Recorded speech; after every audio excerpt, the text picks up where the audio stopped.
Did Errol Spence Jr. retire Mikey Garcia? Mikey Garcia cryptic bio announced his retirement. Is it true? I don't know. Well, we're going to talk about that in this video. What up, Fight World? It's your boy Ego, and I'm back with some more boxing. Make sure you come in and smash the like button, you know. Mikey Garcia, let's jump right into it. He put mysteriously and randomly, like he didn't announce anything, but on his bio, all of a sudden his bio says he's retired, and somebody picked up on this and noticed that his bio now said retire from boxing, and the rest is history. So I don't know. This could be a joke. This could be the real deal. I haven't heard like an actual interview from Mikey, and in the age of social media, you typically want to hear from the source, but this is his verified page, so I'm going to take it with a grain of salt, but it looks to be true. And it's also been very quiet on the Western front for Mikey Garcia. He's coming off a loss to an unknown dude, and that might have been it, you know? That might have been murder she wrote, because if you're losing to a guy like Sandoval or Sandals or whatever his name is, you know, people are going to question you at the elite level like this. And maybe I can't speak for Mikey Garcia, but I'm just saying, if Mikey knocked out Dejan's Latishinin, beat Adrian Broner, you know, and went 12 with Errol Spence and stuff like that, but then you're losing to some unknown guy from Spain like Sandals, that could have been maybe a breaking point and a reality check that your heart might not be in it anymore. And we know Mikey Garcia has had a career where he was absent from the sport of boxing, dealing with a legal battle with Bob Arum's Top Rank, and this lasted like 3 years or so, and he was out of the ring. So that kind of depleted and took a lot out of his career, because those, if you remember, when he was with Top Rank, he was on top. He was undefeated. He beat Orlando Salido, and at the end of the day, he was doing well for himself.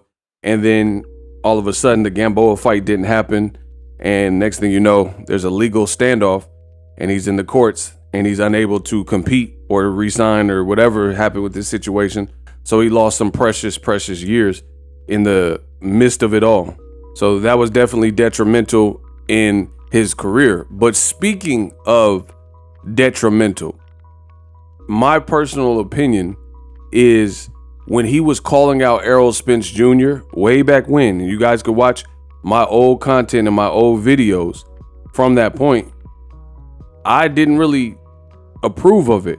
Like, not saying I can tell Mikey Garcia to do what I want him to do, or I'm his boss or his guardian. He could do whatever he wanted to do, and he did do what he wanted to do. But if you remember my videos and my content, I said I don't see this playing out well for Mikey Garcia. And this is not because I like Mikey Garcia, you know, it goes without saying if you watch my channel. And he was actually one of the first people I interviewed when I got into boxing. And he was very humble, a lot of humility and stuff like that. But at the end of the day, the stylistic matchup and moving to 147 and trying to fight, it was a tall order. And even his own trainer, brother, Robert Garcia, and his dad were against this. But Mikey, you know, he's made a career, and not just Mikey, but fighters in general. I think fighters are stubborn and defiant by nature. So Mikey stuck to his guns and, you know, wanted to do things his way, as has been the case before. And this time it didn't pay out. You know, he thought maybe, oh, okay, I sparred with Pacquiao and Edwin Valero. They're big punchers, especially when he was working with them and he was young. So maybe he thought he could outbox Errol Spence or whatever. But it is looking to me like Errol Spence kind of retired Mikey Garcia.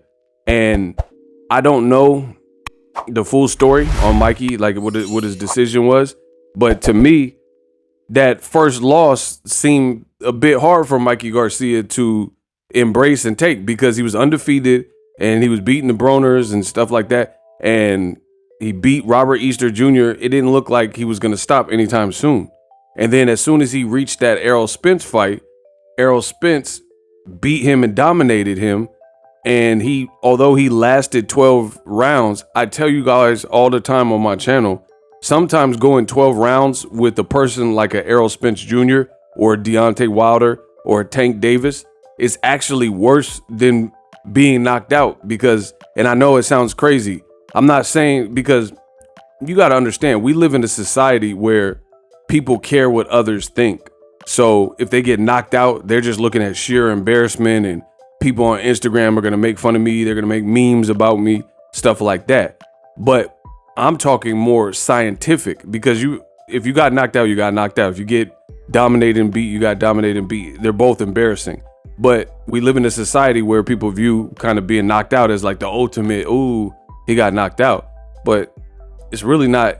At the end of the day, your brain's not meant for blunt force trauma. So you get hit with the wrong shot or accumulation of shots, then it could be lights out for anybody. There's no one man above that or woman above that.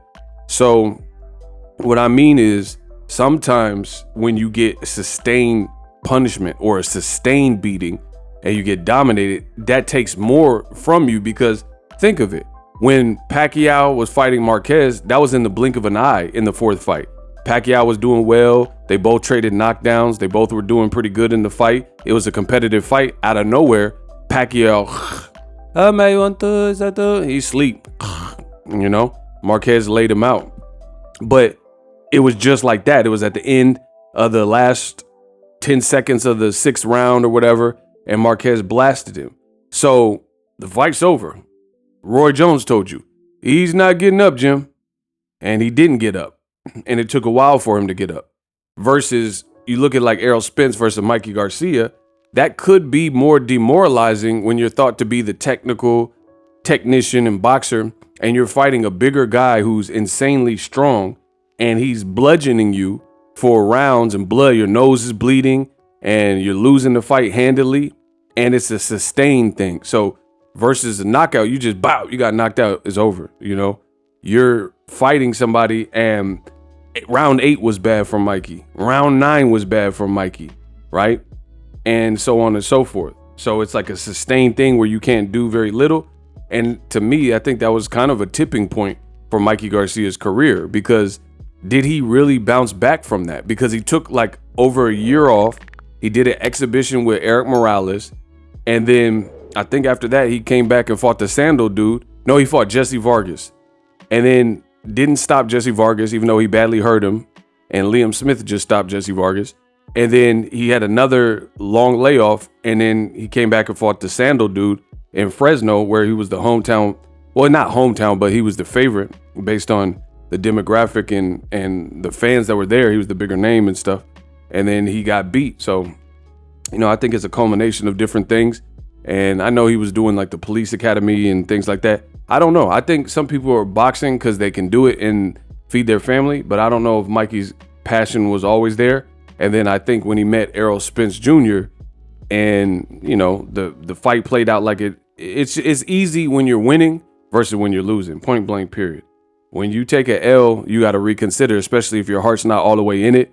And what happens in the Errol Spence fight, if that happens, I think that's really going to make you reconsider. So, you know, best of luck to Mikey Garcia. If this is true, let me know what you guys think. Did Errol Spence Jr. play a part in Mikey Garcia's career now reportedly being over and him being retired?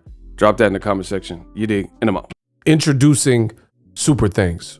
Right here on the official Boxing Ego YouTube. Super Thanks allows you, the viewers, to show a little bit of extra gratitude, which enables me as a full-time content creator to push out the content you need in the world of boxing. Underneath all the videos, you will see a heart with a $sign in it. You can enter any amount that you find suitable as a super thanks. A brand new interactive and colorful way to get your comments highlighted and noticed by not only myself, but other people on the YouTube platform. Super thanks, a unique and cool way to show and applaud us full-time content creators. Hopefully you guys enjoy the content. Super thanks. The future is now. The Hibernation 5s by Kenichi Bear. Hybrid gaming and lifestyle headphones. Out of the box, you can connect to any console or PC. Bluetooth ready with a low latency USB adapter, color RGB, and extreme bass mode. The Hibernation 5s adjust to you. Whether you need a gaming, travel, gym, or lifestyle headphones, the Hibernations got you covered. The new Hibernation 5s, link in the description. customize the way you hear the world. Welcome to the nation.